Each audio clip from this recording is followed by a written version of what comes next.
The Bounty Hunters. Hey, Latha, sweetheart, you reading? Pukey asks into his communicator. Always. Has something come up already? Our little guy has found us a local conspiracy not on the list. Can you look into outstanding debts and reconstruction bills for this spaceport? We need to confirm or disprove the things we were just told. What did you find?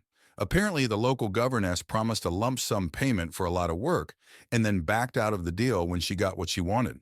As a result, the Shatterstone Stoneworkers Guild has been cheated and their protest has seen them criminalized. Really? Well, I'll look into arrest records as well. Do you know why that work was needed?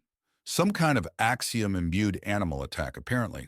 I've given a former member of the guild a burner communicator to send a copy of their contracts to us to send to the governess's hire you pay US.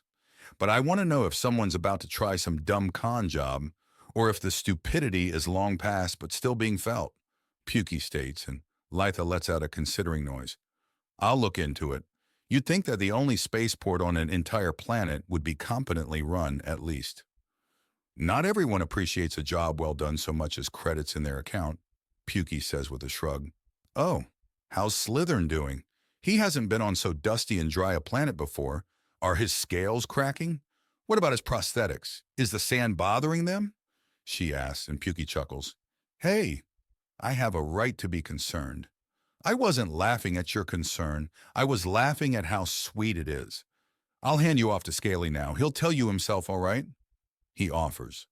Yes, I worry, all right?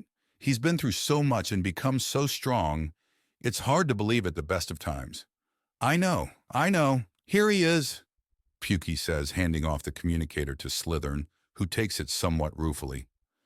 Hey, Mom, he says into it. What's with that tone? She asks, and there's a pause. Oh, you heard the conversation. I'm right next to him, Slytherin says. Oh, well, are you dealing with the dry heat well? You're from a grassy, greener world than Mordennan. Not to mention, I don't think your prosthetics have ever been tested against sand and dust. She dithers at him. Mom, I'm fine. I've got gloves and a protective hat on. Even if a sandstorm kicks off, I'm good and secure against the grit. He assures her, and there's a sigh.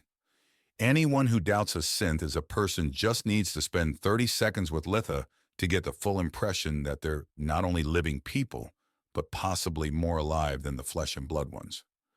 I know, but I still worry. You've been through so much and are slithering into more. And this time IT will have to be wary of me, Slytherin says. When I was caught, I was unprepared, scared, and small. Now I'm ready, strong, and daring it to try again. Don't dare it too hard, it might take your challenge, Latha chides him. I'm all right. I've got Dad here. That's overkill enough without the rest of them in sprinting range and you and Mom in orbit with the ship. If I was grabbed by someone, I expect wherever they take me to would end up as rubble in minutes at most and then pinned beneath it. Pretty much, Pukey says, and Slytherin gives him a dirty look. He gets a grin in return. I still worry. It's a mother's right, she says, and he sighs. Oh, none of that, young man. You're in a dangerous job surrounded by dangerous people. I'm one of those dangerous people. Slytherin protests, and he can hear her suppress the laughter. Mom, can we not do this now? I'm kind of in a place where I need as much street cred as I can get. Oh, all right, my tough little guy. Can you give the communicator back to your dad? I've been doing some research for him, and I've already gotten something, Latha says, and Slytherin nods. All right, here he is, he says, holding the communicator up to Pukey, who takes it before pointing down the street where several Begrob are watching with some Leto on rooftops nearby for spotters. They have someone's attention. Hey, babe, find something? Pukey asks Latha. Yes, but not on any businesses yet. There is, however, something very interesting. All the bounties and alerts were posted simultaneously, and later the same day, a secretary was fired from the governess's office. One Miss Gleamshell, Bridget Gleamshell. I think there's a connection. I agree. It sounded like someone wanted things nice and quiet until someone sent up a flare and got the boot for it. If not the axe, he says. Anything else? Not on legal record. We have a lot of redacted files, which does point to someone doing a lot of trail covering. But trail covering itself is no crime. They're legally allowed to do this. So we're smelling smoke, but not seeing any source of it. All right, I'll send some info to the other teams. We'll see if we can't figure things out. Thanks a lot, honey. One more thing, Litha says. Yes? The record of Gleamshell's employment is only in an archival format, an automatic function of the local network. Her record of working for the governess has been completely expunged otherwise. And it was expunged when the bounties went up. Right. So just the fact we're here is sticking our finger in someone's eye. Got it. Thank you. I'll send a warning out to the other teams. Pukey promises. I know you're probably one of the most dangerous things in that city, with your dearest friends and allies as the biggest competition. But please, be safe. I will. It's part of what makes me dangerous. I have a brain. Pukey promises. Is that what lost you an eye and arm?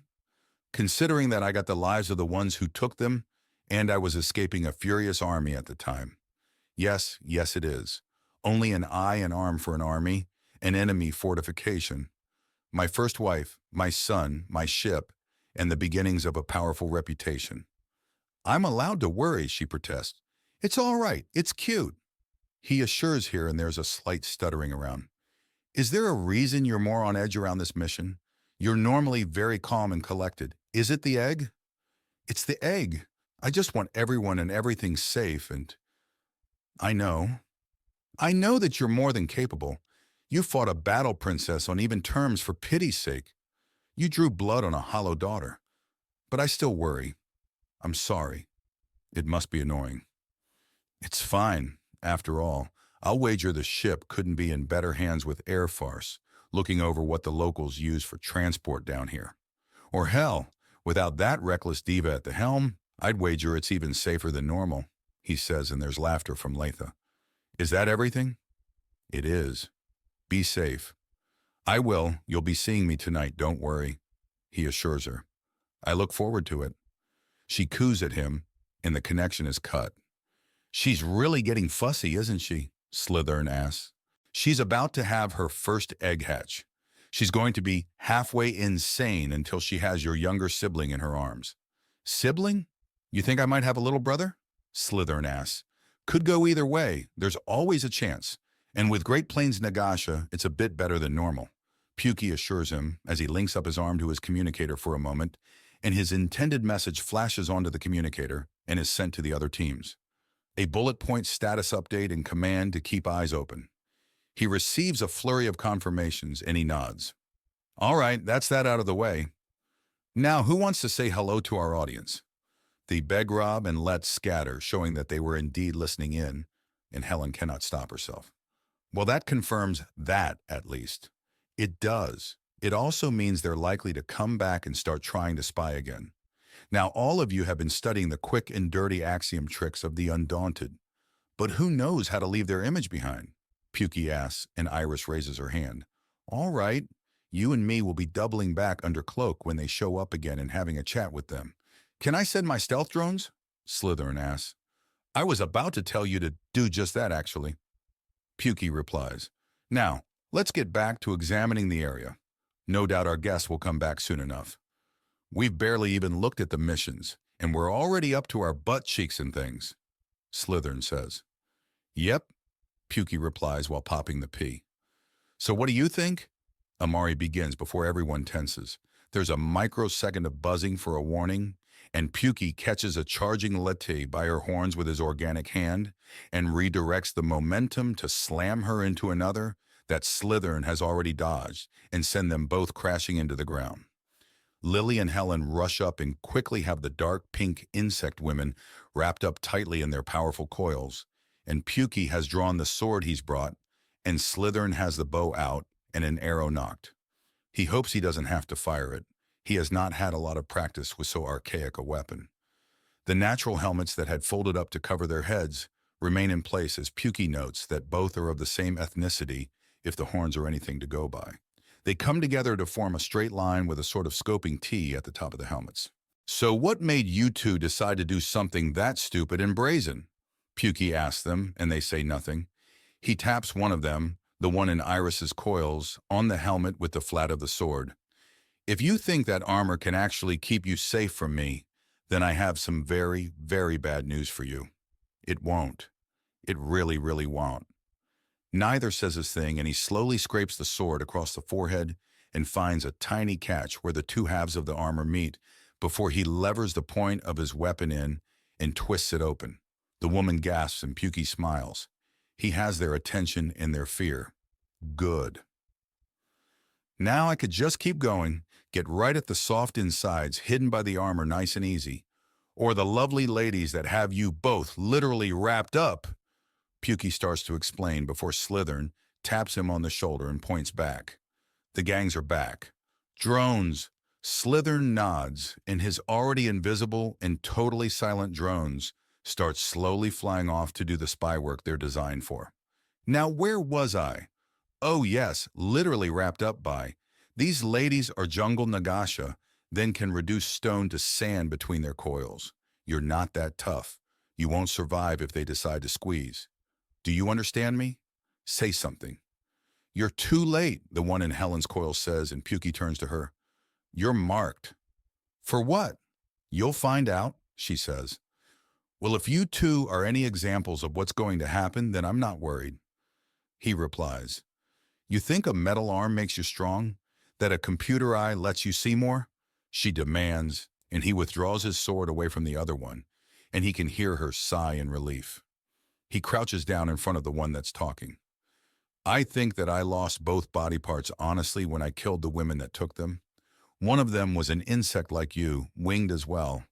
But instead of armor, she had another pair of arms with jagged blades for hands. Pukey says, tracing the scar over his eye. She took my eye, and I took her life. Wounds do not a warrior make, the Let woman growls out at him. Nor does armor, be it something worn or part of the body. He replies. Now, are you going to answer some questions, or do we do this the slow, painful, and messy way? What the hell is going on here? A new voice demands out of a speaker as an air car rounds the corner. It has police markings and the circle within a circle symbol of the spaceport. Why am I being called in for some kind of torture? Let those women go, you maniacs! Pardon, officer, we were just attacked by these. I don't care who hit who first. Let them go, the officer bellows, and a visible stun cannon is pointed their way from the bottom of the car. You heard the lady. Let them up, Pukey says, and both Helen and Iris loosen their coils. Both lettuce scramble out and fly off as hard and as fast as they can. There, see? Now the criminals have escaped. Criminals? You're the ones holding others unlawfully in broad daylight. Ma'am, they attacked us. Dung balls. We have video evidence, ma'am. Then why have I been called in to deal with off-worlders assaulting locals? So that local criminals can attack off-worlders in broad daylight and get away clean when the off-worlders retaliate, Pukey calls back. Dung balls, you will show me this video evidence or I will... The officer begins to rant and Slithern holds up a hand. What? I have it. How do you want to see it? He asked. As soon as possible. The officer answers, getting out of her vehicle. She's a local begrob, and her dark blue carapace gleams in the sunlight. She has tactical armor on in the places her natural carapace doesn't cover, and the air of a woman whose better days start on the wrong side of the bed, at least if the scowl is anything to go by. Slithern's second stealth drone decloaks and begins broadcasting the entire incident from a third-person view. Sudden dark pink blurs, one caught by Pukey, and slammed into the one that Slithern dodged. The Nagasha tying them up, and then the opening interrogation. You five are under arrest, she states. Excuse me? Assault of local citizens, assault with deadly weapons, death threats to local citizens, disturbing the peace, public indecency, loitering. I want my lawyer, Pukey states. Resisting arrest. All right, let's play. I'm the leader and take full and sole responsibility for what's happened here. I'm willing to go with you, provided you arrest me in a calm and reasonable manner, Pukey states. Threatening an officer! She barks out, and Pukey raises an eyebrow as she raises a weapon. You're not really an officer, are you? He demands as she fires. The stun shot meets his already thrown sword just before it pierces her pistol.